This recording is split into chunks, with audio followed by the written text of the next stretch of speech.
Oke,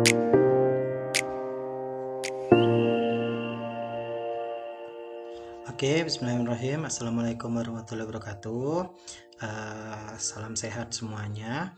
Oke, hari ini kita akan belajar mengenai matematika wajib ya di kelas 12 kayak gitu ya. Nah, buku yang kita pakai nanti adalah buku PR ya anak-anak ya. Jadi itu bukunya nanti. Dan untuk di kelas 12 ini yang akan kalian pelajari ada 4 bab. Jadi yang pertama adalah dimensi 3, statistika, kaidah pencacahan, dan yang terakhir adalah peluang kejadian ya. Jadi untuk hari ini kita akan belajar tentang dimensi 3. Nah, di bagian dimensi 3 nanti ada 3 materi ya, ada 3 subbagian. Jadi yang pertama kedudukan titik, garis, dan bidang, dan yang kedua adalah jarak titik, garis, dan bidang, dan yang ketiga adalah sudut antara garis dan bidang, seperti itu ya. Nah, hari ini kita akan belajar yang A dulu ya. Yang A ini nanti kita akan belajar ada 5 ya materinya ya. Kedudukan titik terhadap garis, kedudukan titik terhadap bidang, kedudukan garis terhadap garis lain, garis terhadap bidang, dan bidang terhadap bidang, seperti itu ya. Nah, kedudukan titik terhadap garis yang pertama adalah kita perhatikan dulu ya. Kita perhatikan dulu eh, gambar berikut ya. Jadi di sini terdapat 3 titik ya, titik A, titik B, dan titik C begitu. Lalu ada garis L nih. Nah, di sini ada garis L seperti itu ya. Nah, kedudukan titik terhadap garis itu ditinjau ada 2 ya, Nak ya. Ada 2. Yang pertama terletak pada garis ya. Pada gambar tersebut titik A dan B terletak pada garis L. Nah, ini sudah terlihat pada gambarnya ya.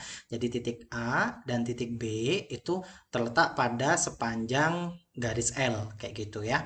Nah, yang terakhir adalah titik L terletak di luar garis. Titik terletak di luar garis ya. Pada gambar tersebut titik C terletak di luar garis L. Nah, ya betul ya. Ini ya titik C di sini, garis L-nya di sini. Maka titik C ini berada di luar daripada garis L seperti itu ya. Oke, kita lanjutkan. Nah, berikut ada contoh soal ya. Perhatikan kubus berikut, kubus KLMN, PQRS. Jadi ada cara menamainya ya kubus ya nak ya. Dimulai dari bawah, begini ya muternya ya. Kalau mulainya K dari sini berarti KLMN baru PQRS. Kalau ABC gimana Pak? A B C D E F G H. Seperti itu ya nak ya. Oke. Diketahui titik O merupakan perpotongan antara diagonal KM dan diagonal LN. Oke, Bapak gambarkan dulu ya. Oke, KM, diagonal KM. Mana Pak diagonal KM ini? Ya nak ya. Mohon maaf ini garisnya tidak terlalu lurus ya. Nanti kalau anak-anak mau gambar harus pakai penggaris ya. Oke, lalu ini. Nah, ini diagonal KM. Yang ini diagonal LN ya seperti itu. Nah, titik O itu di mana, Pak? Nah, tadi dikatakan apa? Perpotongan. Berarti di sini nih ya, Nak ya.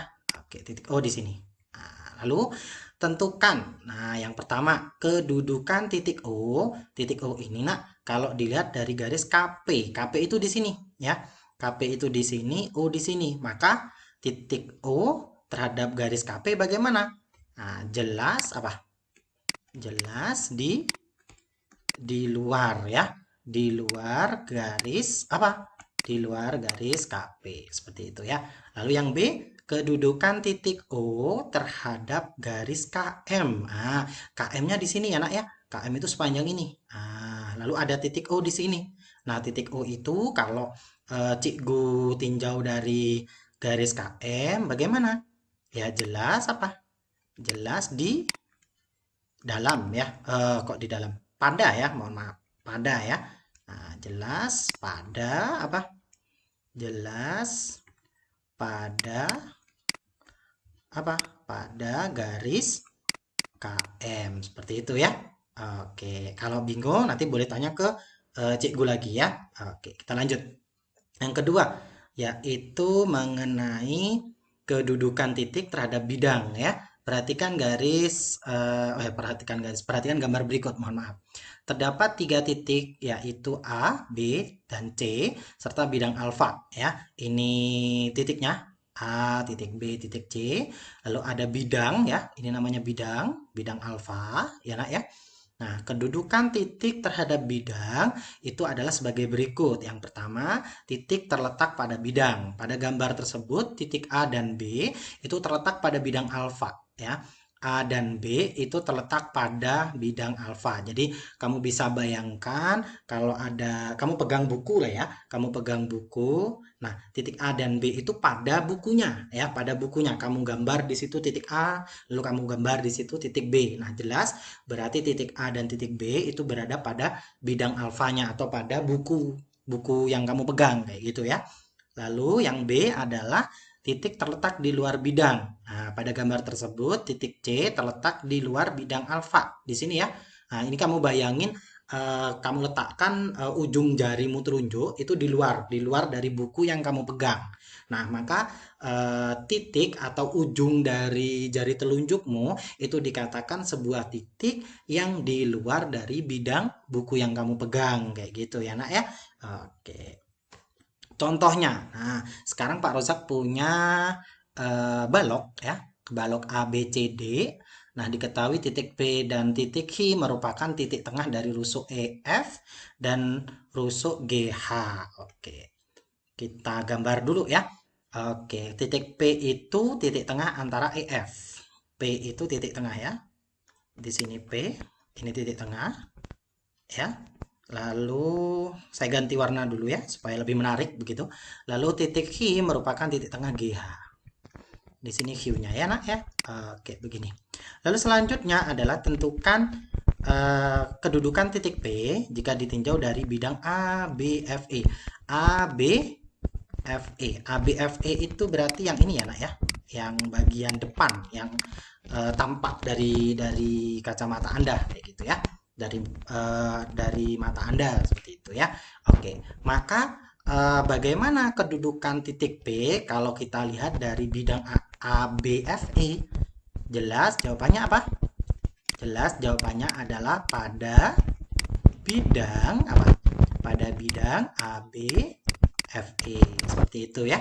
Sedangkan titik Q bagaimana? Kalau ditinjau dari bidang AD ADHE ya. AD ADHEO. Oke, saya hapus dulu ya. Saya hapus dulu supaya tidak bingung ketika ditinjau ya. Oke, saya hapus dulu sebentar. Jadi yang selanjutnya itu yang ditinjau adalah bidang yang di sini anak ya, yang di sebelah kiri. Nah, kayak gitu ya. Nah, titik H kalau Pak Rozak tinjau dari bidang ADHE bagaimana? Jelas apa? Jelas di luar ya. Di luar apa? Di luar dari bidang ADHE. Seperti itu ya. Oke. Selanjutnya adalah kedudukan garis terhadap garis lain ya. Oke. Kedudukan garis terhadap garis lain itu nanti ada tiga ya nak ya. Ada tiga. Jadi yang pertama itu dikatakan berpotongan. Jadi gambarnya seperti ini ya nak ya. Ini garis N, ini garis M, itu dia berpotongan. Lalu yang kedua adalah sejajar ya. Kalau sejajar berarti kan tidak ada perpotongannya ya nak ya. Oke, lalu yang ketiga adalah bersilangan. Ini dikatakan bersilangan ya nak ya. Yang satunya ke sana, yang satunya ke bawah begitu ya. Oke. Nah, sekarang contohnya adalah pada limas ya, limas beraturan. Sebutkan pasangan rusuk yang sejajar ya. Nah, sebutkan pasangan rusuk yang sejajar. Yang sejajar itu rusuk apa saja? Nah, ini ya, rusuk KN. Rusuk KN itu sejajar dengan rusuk apa? ML ya. Kan hadapnya sama nih. Nah, ke sana sama dengan ke sana ya. Nah, lalu apa lagi? Rusuk KL sejajar dengan rusuk MN ya. MN atau NM sama aja ya. Tidak masalah ya seperti itu. Ada lagi tidak? Sepertinya hanya dua ini ya. Oke, sebutkan rusuk yang memotong. Rusuk NK. Nah, ini rusuk NK-nya, Pak Rusuk sudah gambar ya, yang bagus begitu ya. Ini rusuk NK. Sekarang tugas kalian adalah mencari rusuk yang memotong. Ya, kalau memotong berarti kan intinya begini ya. Nah, kayak gini nih. Ini dinamakan memotong ya, memotong. Beda dengan yang apa yang sebelumnya ya. Yang sebelumnya itu sebentar, bersilangan itu berbeda ya nak ya. Oke. Yang memotong rusuk NK apa saja? Garis TN ya, memotong nih. Nah, ini bisa diperpanjang ya nak ya. Ini bisa diperpanjang, jangan lupa. Nah, ini memotong ya. Lalu rusuk TK itu memotong, jelas ya. Lalu apa lagi? Iya, betul sekali, KL. Ada lagi? Iya, betul sekali, MN. Nah, nanti kalian cari lagi ya. Kalau ada lagi bisa ditulis kayak gitu ya. Oke, yang keempat adalah kedudukan garis terhadap bidang. Tadi kan ada kedudukan titik terhadap bidang ya, maka ada juga kedudukan garis terhadap bidang. Nah, di sini itu terdapat tiga ya, tiga kedudukan ya. Jadi yang pertama, garis itu terletak pada, dikatakan terletak pada jika semua garis ya, jika semua bagian garis atau garis itu ya dikatakan terletak pada bidang itu jika semua titiknya itu berada pada bidang itu ya.